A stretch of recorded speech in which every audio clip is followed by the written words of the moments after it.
You can build all this really new stuff, and especially people in new technology, especially crypto. We want to talk about, oh, we're going to rebuild this, we're going to build this. Oh, look how cool this is, and all this. And why does anyone want to use it? What is the motivation for them to use it? Like, why do they care?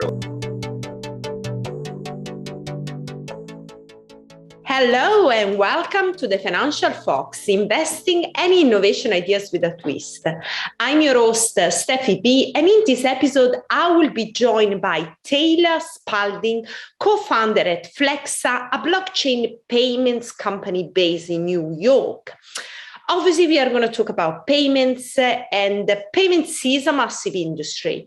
Payments are essential to our living, and they are evolving quite fast. So here I break down the key elements of the payments evolution, trends, and obviously innovation. I have assets on my phone. I just want to spend them. This should be a trivial process, just as like getting cash out of my wallet to pay you. I want that exact experience now in a digital format. Before we go into the episode, I want to talk to you about my new crypto web domain, financialfox.crypto, which I got it from Unstoppable Domains that is creating a new generation of web domains, which are actually domain names on a blockchain, that you buy them once and then you don't have to worry about renewable fees anymore. They are decentralized, so no one can take them down or hack your data. So they are yours forever. And also because they are effectively NFTs, you can trade them and make money once the decentralized web is going to take over the internet. Obviously, if you're spotting a very cool domain name that you think is going to make money in the future, you buy now or you sell it later. But the cool things on the top of what we said already is that they make crypto payments so easy. So what you do, you add your wallet address to your domain name and that's it. And then when you need to get paid, you just send your domain name and the money, voila, they are going to appear in your wallet. How easy is that? So if you're interested in getting a blockchain domain name, then go to Unstoppable Domain using the link in the description, which is going to help to support our channel. And if you want to do a little bit more to help us because you like the work that we are doing and you like the content, then you can make a donation in Ethereum, Bitcoin, or USDC to financialfox.crypto. Hi, Taylor, how are you?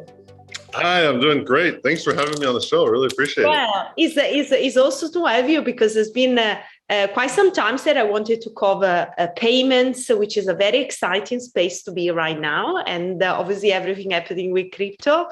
Yeah, you are just the best person to talk to at the moment.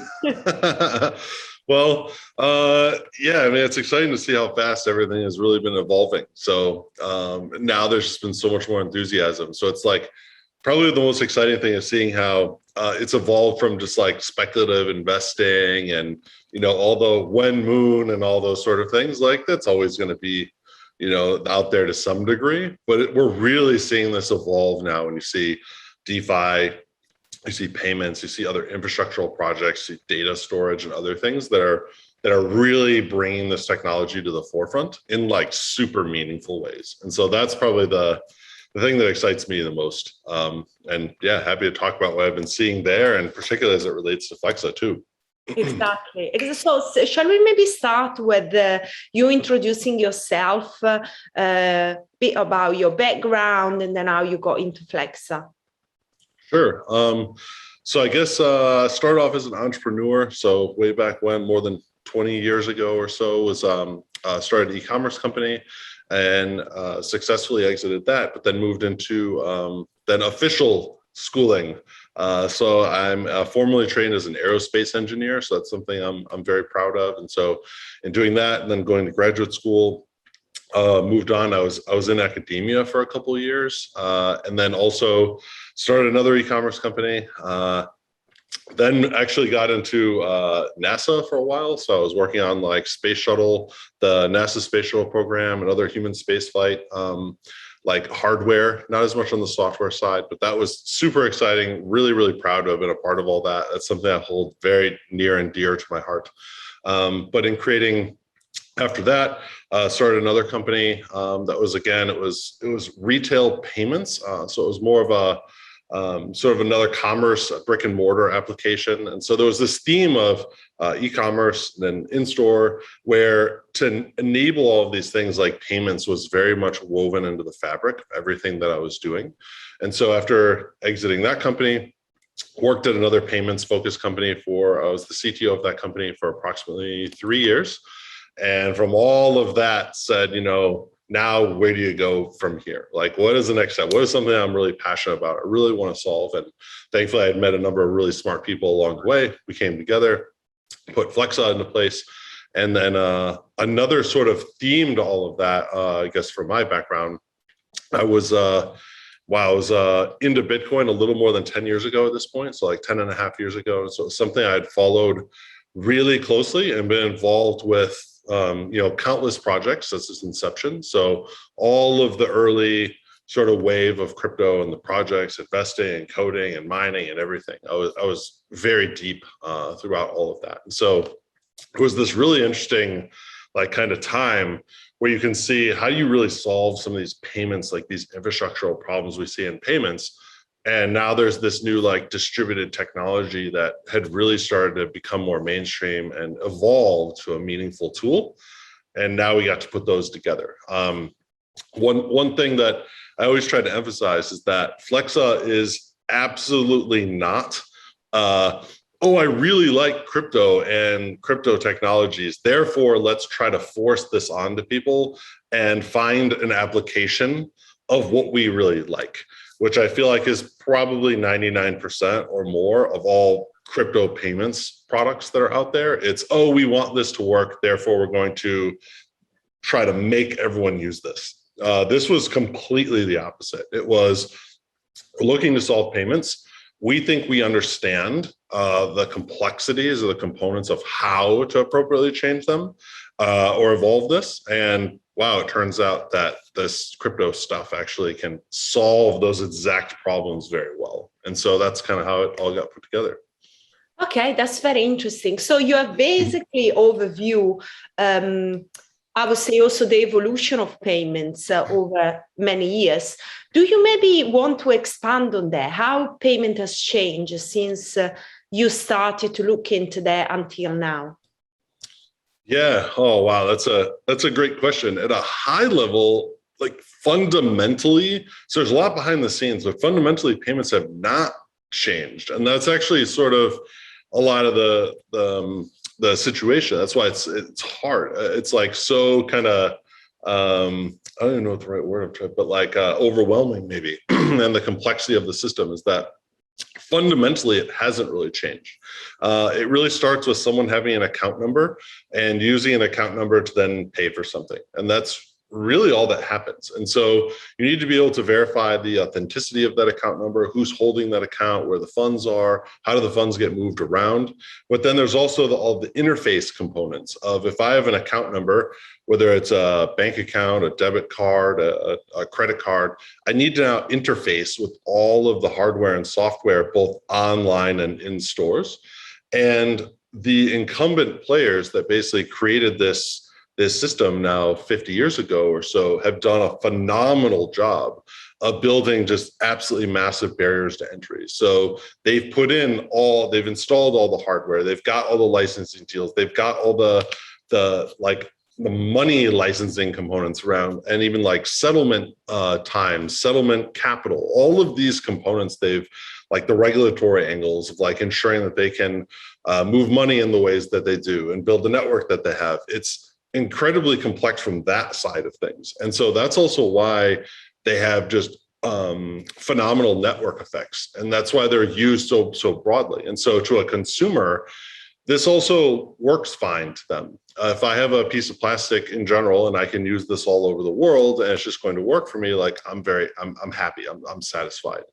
But behind the scenes, when it actually is more complex and there are these messaging layers and there are lots of parties kind of involved in this process, it's not necessarily that that's bad. There's not anything necessarily wrong with how it's all been put together.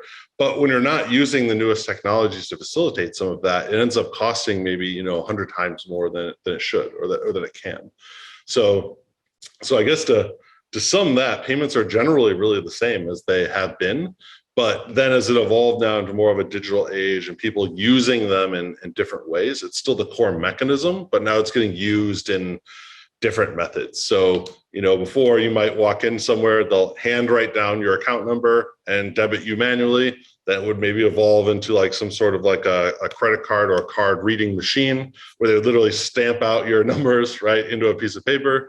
And now it eventually has gone to like a magnetic stripe reader. So it's things like that, but fundamentally it's actually the same. And that's why there hasn't been much like evolution in the space overall of like, new technologies or progress of how that literally works.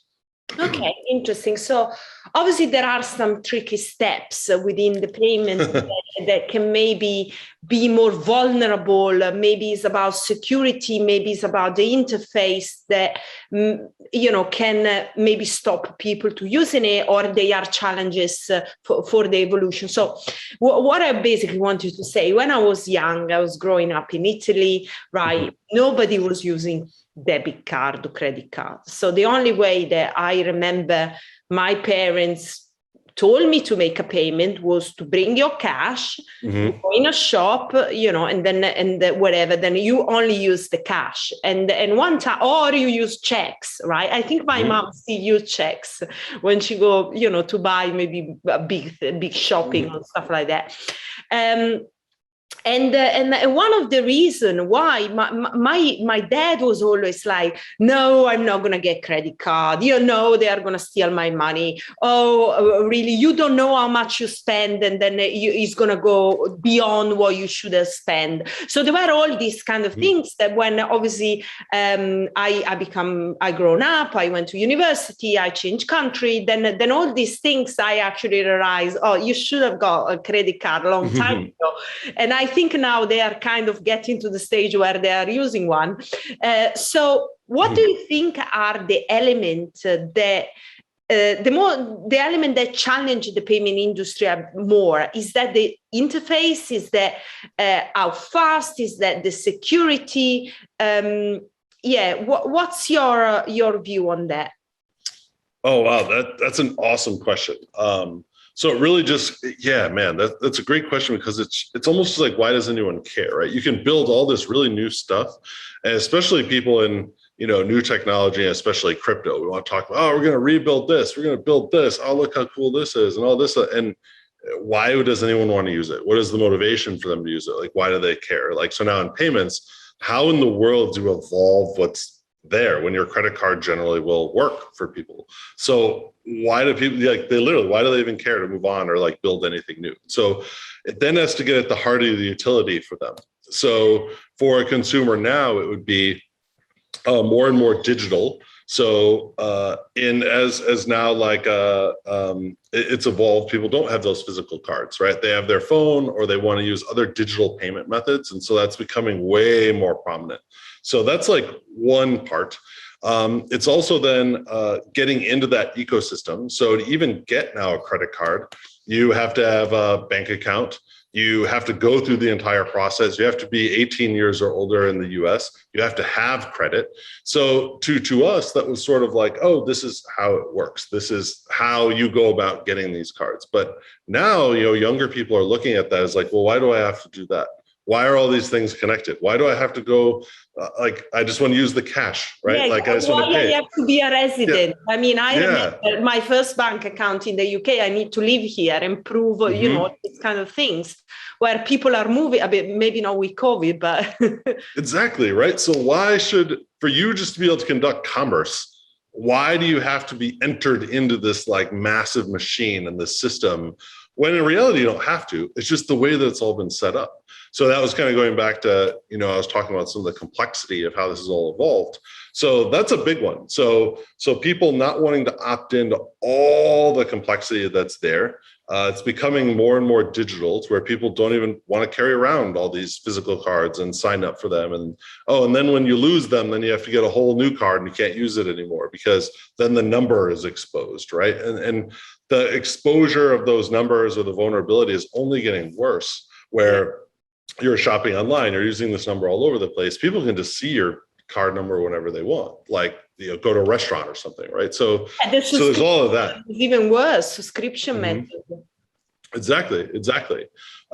So in my opinion, where it will really start to transition, and so there's also, one thing that's really important is it's not so much that, I think that I'm very smart and people are going to do this, right? Like when you look at large scale macro effects of people, it's almost impossible to predict what people will do. When you look at consumer startups, that's why they're so incredibly difficult, because it is impossible. You don't know how people are going to react to things, but there's there's already the proxy for this that exists, which is you look in Southeast Asia or like China or India in particular, where you have WeChat Pay, Alipay, Paytm that are using just traditional banking rails, but now have put a completely digital component to that, where now you're paying with your bank account, but it's a purely digital format.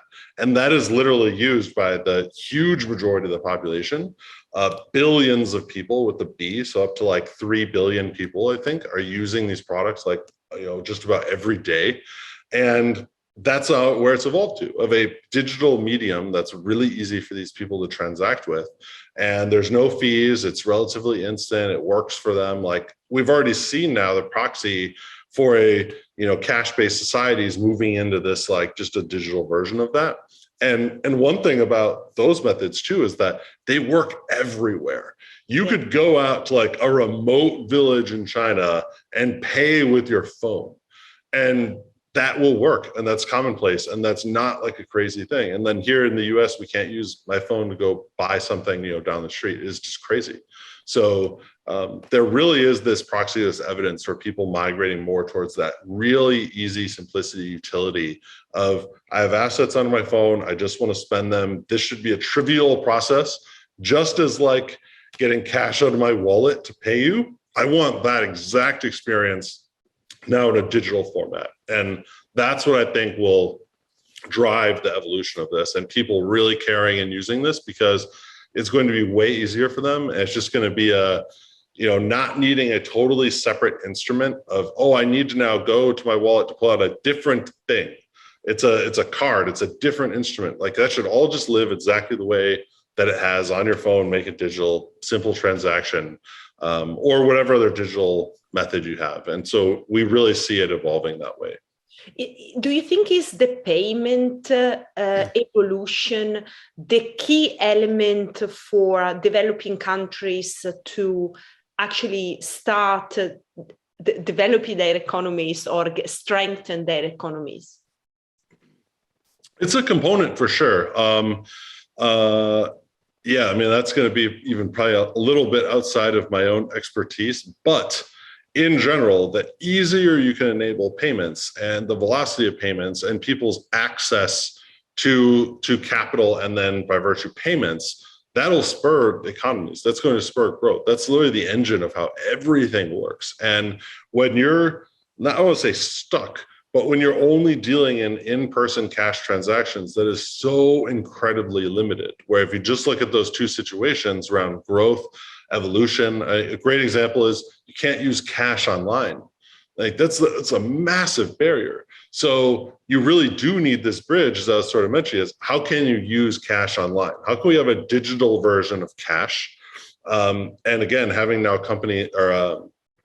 countries being able to grow just economies and technology, like that's going to be a key component of that. If you can't buy things and conduct commerce and do it in like a meaningful digital way, like that's going to be a huge part of growth.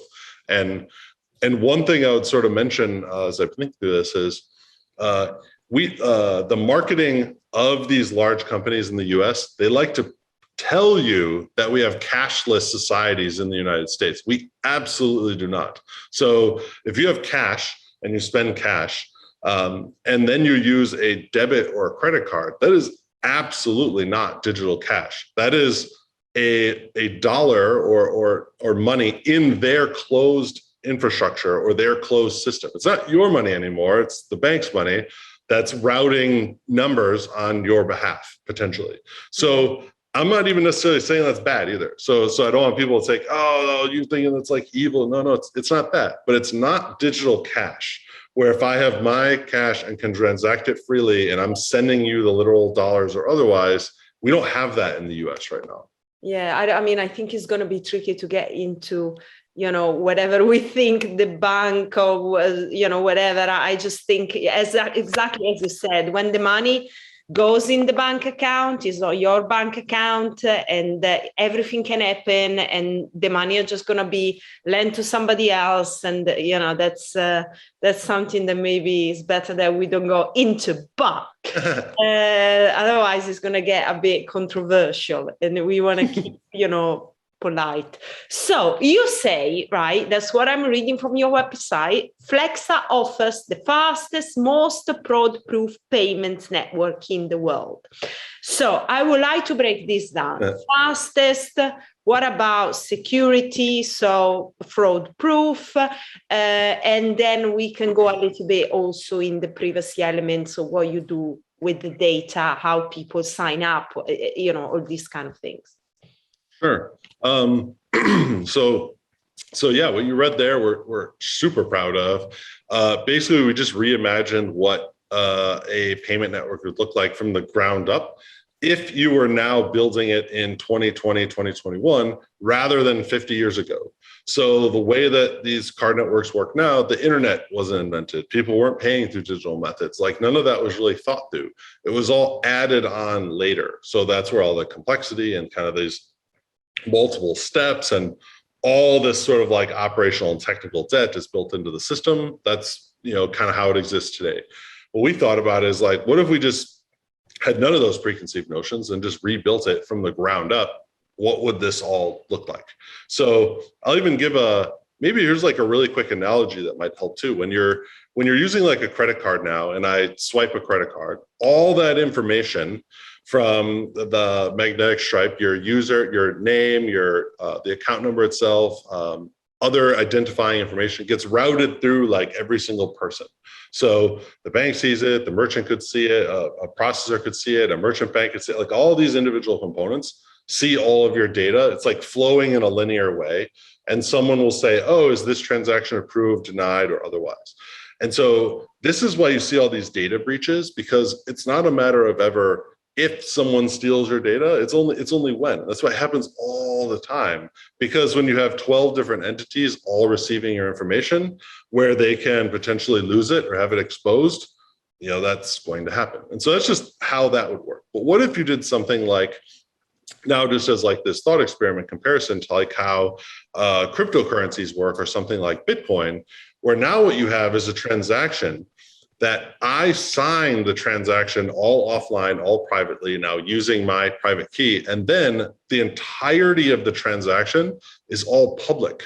So every single component of the transaction, the recipient, the amount, like where it has come from as a hash now on the blockchain, everyone can see that. So there's no data to steal. It's like completely a different way of thinking about how money could get moved. Where in the first example, it's like everyone handing something to someone else and it's this long chain. Yeah. What if you now do it exactly the opposite, where there is nothing to steal. There is no private information. It's like one transaction. Even though people don't want maybe to show all the transaction details. Yeah, well, because it depends on what like the details of that transaction. So in Bitcoin, for instance, all you'd know is that the recipient A sent to B, and then here's the amount, right? And then timestamp, things like that. But that's all you would know. So you could have a pseudo-anonymous sender, receiver, or anything else, but everyone can now see that, and it's just fundamentally very different. Of now this transaction is public. It's not hackable. It's verifiable, right? So, and you can see it forever. So I'm not saying that you just take everything and now everything is now like Bitcoin payments. I'm not necessarily saying that at all, but it's like a paradigm shift though of seeing how it was to where it could be if you think about things from the ground up, not trying to fix or reconstruct what's already there. So it's really like fundamentally different of like thinking about the approach. So anyway, that's one just example I wanted to go on the tangent of. And so how that relates to Flexa. So Flexa now is a digital payments network. What we've done is open this up to allow any sort of asset to come into Flexa from any wallet, any asset that someone wants to spend. And then what we can do is create a authorization to a merchant in real time. So we just say all these payments are going to be good. We interact with all of the hardware, software that they already have to say these payments are going to be good. Everything is great. Proceed with these transactions. But then the heart of making it all work is we use a collateral system behind the scenes, which I can get into, but the payment itself and then the collateral system can all be verified because they all sit on these distributed ledgers. And so that's what makes it so incredibly compelling, in that now by using these sorts of systems, you can verify, anyone can essentially verify that a transaction has taken place. And that's really, really critical. And that's the component around making it, eliminating the fraud. And you can make it faster because all of our payments are guaranteed. And then you make it a lot cheaper too. And so that's like the really big piece of why does anyone ultimately care? Well, if you can make something that costs, 1 or 2% the overall cost of everything, like that gets really interesting. Okay, let's go into that. So how fast is compared to a Visa transaction or the current cost, the current speed of the traditional system, and then perhaps, we can see comparison to like a Ethereum transaction or stuff like that. Yeah, on transaction speed, all we do is we just give an authorization to the merchant instantly, to whereas like those open loop rails are going to have to call out to someone through all this process and then come back for decisioning. So ours are about like 200 milliseconds, like all in. So it's really, really fast. We don't even know how you could make it faster. It's literally just a signal directly to the merchant terminal saying, accept the payment. So there's nothing else really there. So it's as fast as it can be. Okay, cost-wise? So cost, there are costs in the system. We try to always come in at significantly under what an interchange rate to a merchant would be. All in costs though, we're at like 10% or something of like what the existing systems have in place now. Interesting. So one of the challenging things, obviously, we mentioned before, you can use your money wherever you are in the world, which is great, but there are always these foreign exchange fees. So if I go to Italy with my UK debit card, then I always get to spend more because all the time I use the card, I pay fees. How do you get over that to allow people using Flexa using a system that doesn't penalize people if they are in another country using that money? Oh, that's a huge use case. So when you mentioned earlier again of like, what is the impetus for people using all of this? That is a great use case that will be very positive to consumers because we won't have all of those fees in place.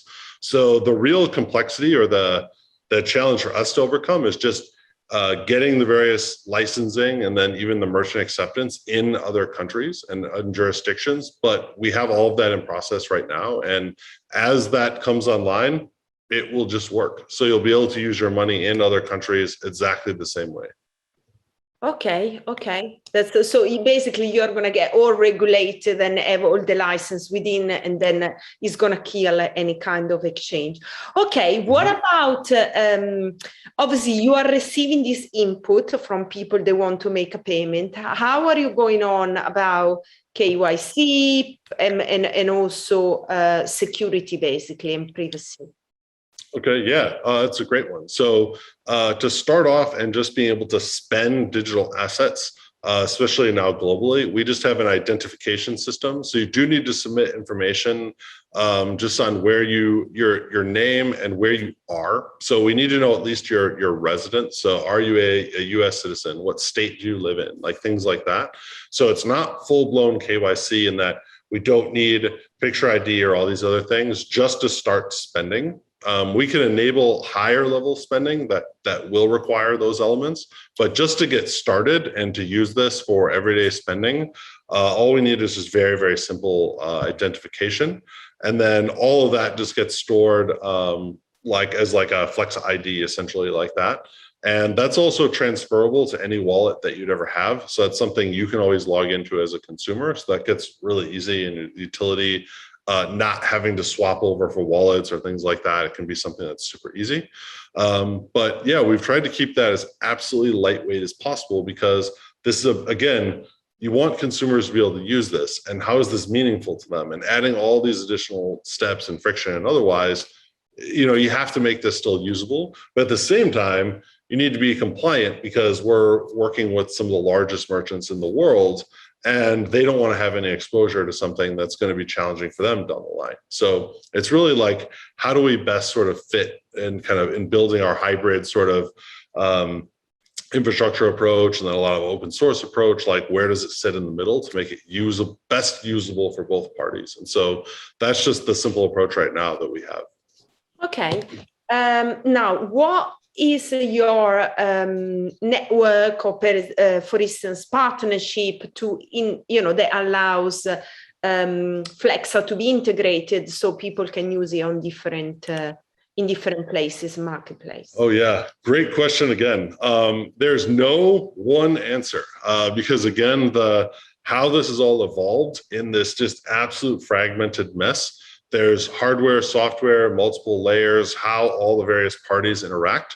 There is not one exact answer, but there's a spectrum of answers. Some will be, we can work with merchants directly. Some will be, we can work with hardware manufacturers directly. And some we work with the various most relevant players in the middle that can actually serve as sort of like a payment service provider to us, that if we build a really strong partnership with them, enables us access to more and more terminals or merchants worldwide.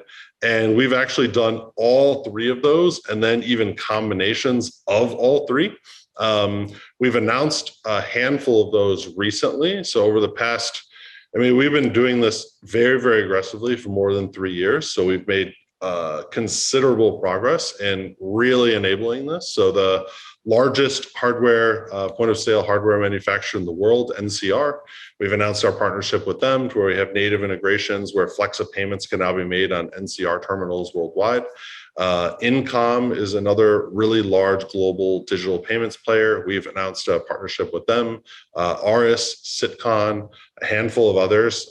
So this is going to get really interesting for us to be able to turn on payments at lots of merchants very quickly. So we've basically spent a lot of time in building the best, most robust partnerships, integrations, getting all of this really set. So now we have really nice channels into all these merchants and making it very easy for them, where we can just go to a merchant now and say, hey, would you like to accept this? And they say yes. And well, here's how we could do it. We could work with A, B, C, or D, or however we set all this up. And it just becomes that simple for them. And that's really the goal for us. So there isn't other work. There's no extra cost. There isn't anything upfront they have to do. It's just, you want to accept all these digital payments cheaper than anything else that you have with zero chargebacks. It's such a strong selling point, which is why we've seen so much traction so far.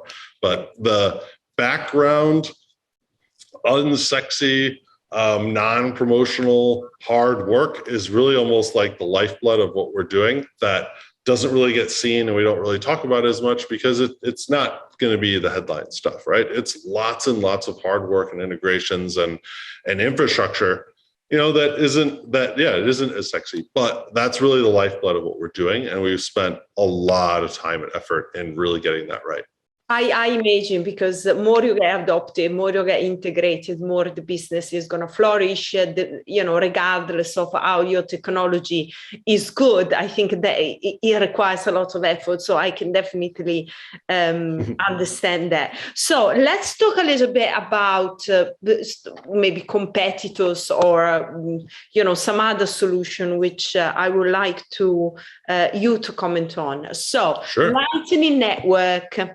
right? That's become, it's becoming, because there's not become, it's becoming quite popular. There is more volume in the network. Is a completely different way where you can actually use your Bitcoin as a mean of payment. That has always thought, Bitcoin is a property, is an asset, is not a currency, but actually with the Lightning Network, you can. How do you see this space evolving, and what your thought on that? Yeah, the high level is that Lightning or other layer twos or similar approaches are incredibly compatible with what Flexa is doing and are very complementary. So there'll be quite a few instances of that. Unfortunately, I can't reveal too much information, but there will be progress on that in the very near future, where we can show a lot more of like how this all works and what is really meaningful behind it and how that all comes together. But at a short of it, though, it's like if you have something like Lightning Network, that's going to be layer two, all these transactions all happening between the parties. That's great, and we're supporters of that. Myself, I'm very much a supporter of that. But the issue then is, as a merchant, you still need to be able to integrate with either running a Lightning node is going to be, outside of what they might want to do, but they're still going to have a Bitcoin wallet or all the security, or have to then receive Bitcoin in certain ways. So there's already a big step there, even for like a merchant. So purely merchant. And that's what Flexa is really focused on. So there's already that piece. And then more importantly, there's also then the other critical piece, again, of why Flexa exists that a lot of people really overlook, which is around like economic finality. So I'll try not to go too deep into it. This is one of my most passionate pieces of why all this sort of works, is that when I give you a cryptocurrency transaction of any kind, it takes a certain amount of time until that is like settled. And it's going to depend on how valuable it is, because of the economic opportunity of someone to hijack the chain or create fake transactions or 20 other reasons, which I won't go into. But there's basically a cost. So if I give you $1 of Bitcoin right now and you see it in the mempool, it's going to be a good transaction. Like that's going to go through. I'm not going to try to spend more money to try to reverse it. But if it's $1 million transaction, now you need to wait a certain amount of confirmations before it's completely settled in your eyes, right? Yeah, explain that to me. Why that happened? Because I did transfer some money. There was not the usual $100. It was a bit more, and then it took like a couple of days, or maybe a day to just move, and then you are there waiting. You don't know where your money are. Why that happened? Are you talking about more in like banking transactions or in crypto, like in Bitcoin? Crypto. Okay, yeah. So what happens is bank is quite standardized, isn't it? They always take, whatever 2 days or whatever, even if you are sending 50 grand or you're sending 10 grand or 100 grand, I think it's kind of the same. But for crypto, it's not the same. Yeah. So like, let's say this is very rough approximations, but let's say right now, because this is not exactly right, but I'll use round numbers to make it easier. Let's say a block reward was 1 Bitcoin, let's say, right? It's much less than that now, but let's say it was 1. And let's say the Bitcoin is worth $50,000 for easy argument's sake. That would mean, in theory, to rewrite a block on the Bitcoin chain would cost $50,000 to potentially do. Like it might cost you more, right? But it's worth it. It's worth $50,000 to potentially do that. So as markets would evolve, the price of writing a block of Bitcoin should get close. It should approximate that in a true open market, which is what mining Bitcoin is. It should start to gravitate towards that being a cost. So let's just take that as a very sweeping hand gesture. I've done lots of the numbers of what this all actually really is. Let's say it costs $50,000 to write a block on Bitcoin. So that would mean if I was going to send you $1 million worth of Bitcoin, hypothetically, that would mean that each block costing $50,000, that means 20 blocks would have to get written onto the chain before I theoretically have an economic incentive to try to actually rewrite the chain and invest. If I can invest $500,000 to gain another 500, like that's economically the right decision.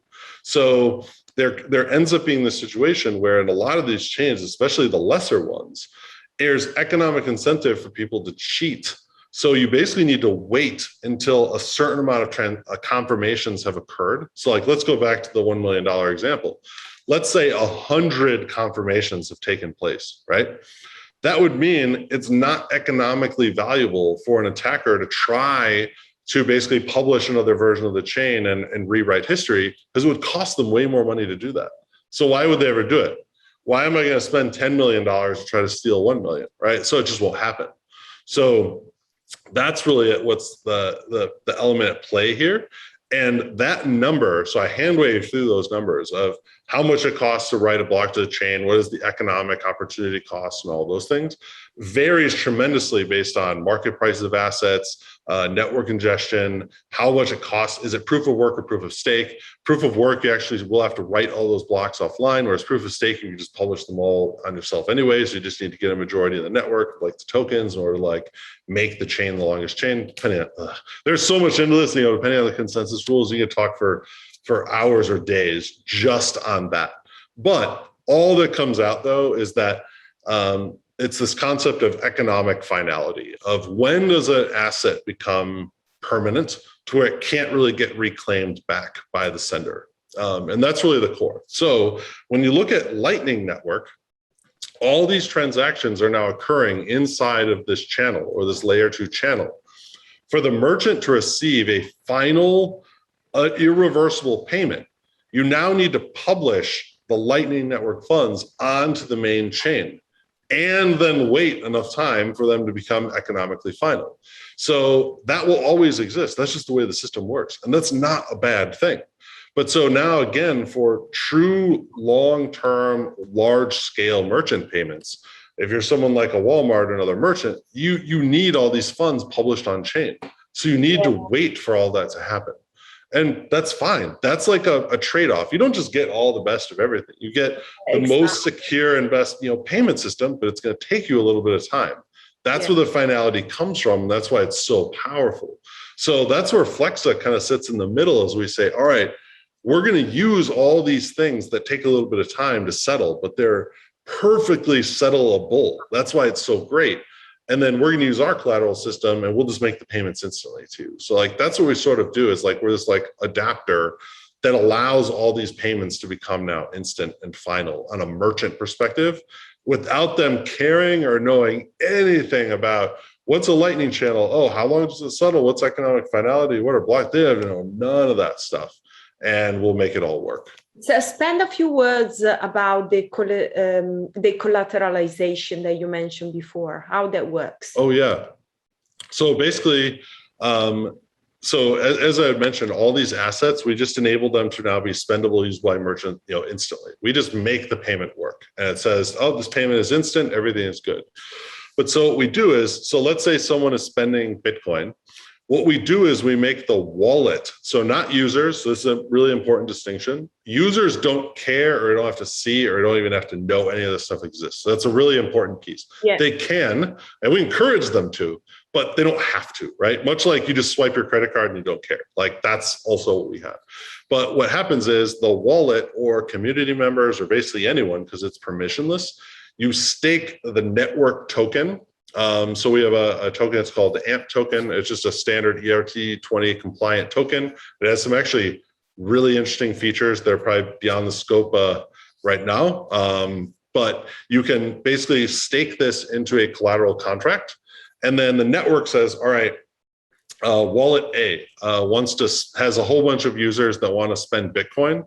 If I'm Flexa, I say, all right, if there's $10,000 worth of collateral in this contract, we will or the network, it's not a permission, not me or anyone else, it's the network, it's the protocol that says, we will let all of your users spend $10,000 worth of unconfirmed Bitcoin transactions at any given time.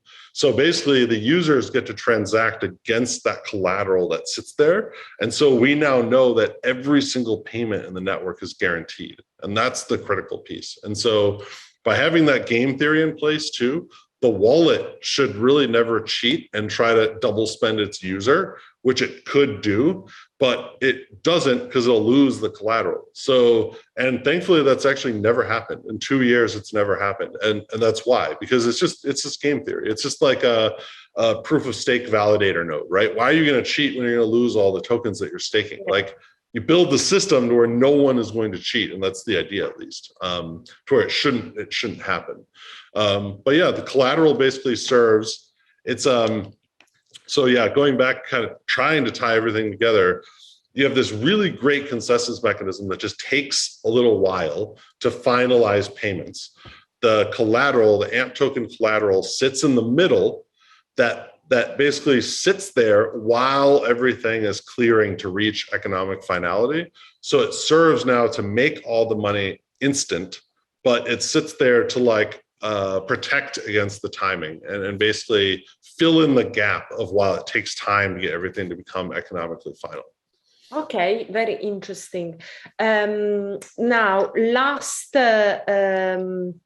question before we wrap it up. What about PayPal? Oh, what about PayPal? They are making some interesting moves into the crypto land. So what's your take on them? Yeah. So overall, I am very positive on everything that PayPal has announced or has developed or is getting more into these digital technologies. So I am fully, I'm excited. I'm fully supportive. So anything that moves this general mission, this high level mission of making payments more affordable, accessible, efficient, 100% I'm on board with that. So everything I've seen PayPal do so far, that is great, and I'll support them, and I would even want to help anything that they're doing. And fundamentally, they're a little different of a product than us. So what PayPal does is it's integrates your debit cards or credit cards or bank accounts, all these other things, and then they blend them all together and then charge merchants a blended rate. So when you use PayPal, the merchant just has to pay a certain number, right? Whatever the number is. So as a merchant, you're actually not getting any of the benefits out of the crypto payment. Yeah. Because if PayPal custodies all your funds and lets you spend with Bitcoin, they'll let you do that. This is like not fake, but you're not getting all the value out of it. Yeah, right? It's like a masqueraded way. Yeah, it's like and they have a big business, right? PayPal is, a massive company that's protecting its margins and wants to make money, which is totally fine. But a merchant is still going to pay the 3%, the 2%, whatever, for a Bitcoin payment and not even necessarily know it.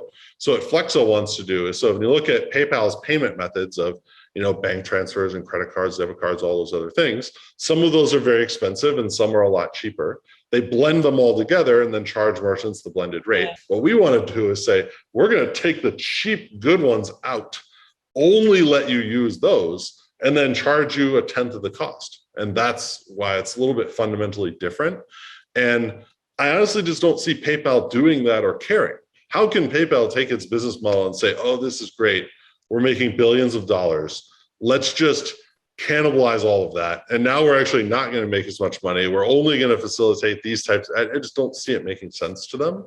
So we're really going after a part of the market we think is going to be predominant, or a new technology that they really can't wholeheartedly jump into. And much the same as Visa or MasterCard, and this isn't like a knock on them or their abilities, it's a fundamentally different business model, it's a fundamentally different approach.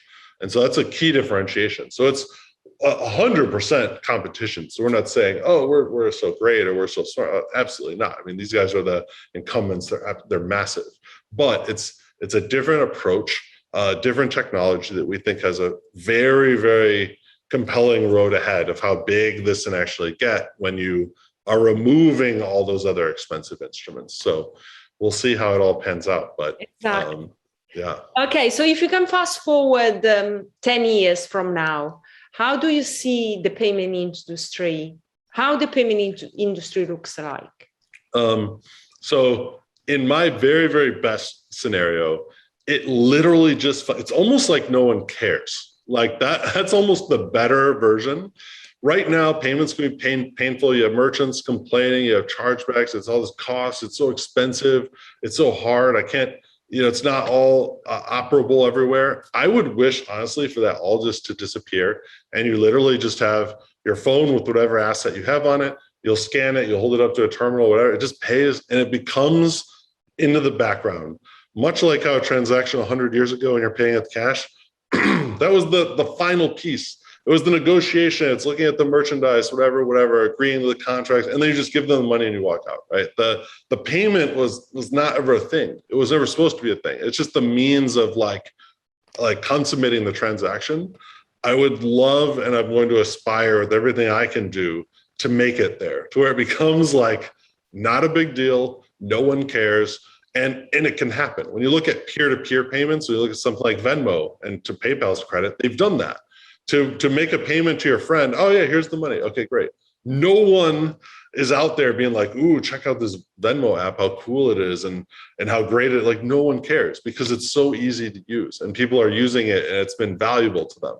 I would love payments to get there to where it's as simple as paying your friends through Venmo is exactly as simple as paying for something at the store for coffee or even like buying a car. I mean, why not? If you have the funds and all the assets are there, it should just be a very simple, I'm going to give you the money for this, and then everything is good. Exactly. And whatever the cryptocurrency will play a role, we don't have to think about, oh, I'm going to pay in crypto or I'm going to pay in there. It's just going to be all just streamlined. Yeah, right. It should be, because that is actually, so that is what is the sign that this has become super valuable and people care.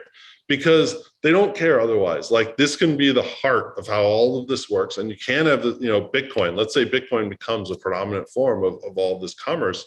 Like it doesn't matter. If it's fulfilling its role, it sits behind the scenes. It does a really great job. People love it. They benefit from it, but it doesn't need to be at the forefront. It just sits there to make people's lives easier. Okay. Listen, Taylor, it was great chatting. It was a very, very good conversation, and let's see what is going to happen. I wish you all the best with Flexa. Yeah, thank you so much. Really appreciate it. Okay, we arrive at the end of another interview. So this was quite cool. Very interesting to see how the payment landscape is evolving. And if you're interested in knowing more about Flexa, head over to their website. They're also on Twitter. Taylor is on Twitter as well, at Tyler Spalding. And finally, if you're not subscribed to our YouTube channel, please click the subscribe button and follow us on social media to stay up to date with our news and interviews. And I will see you next time.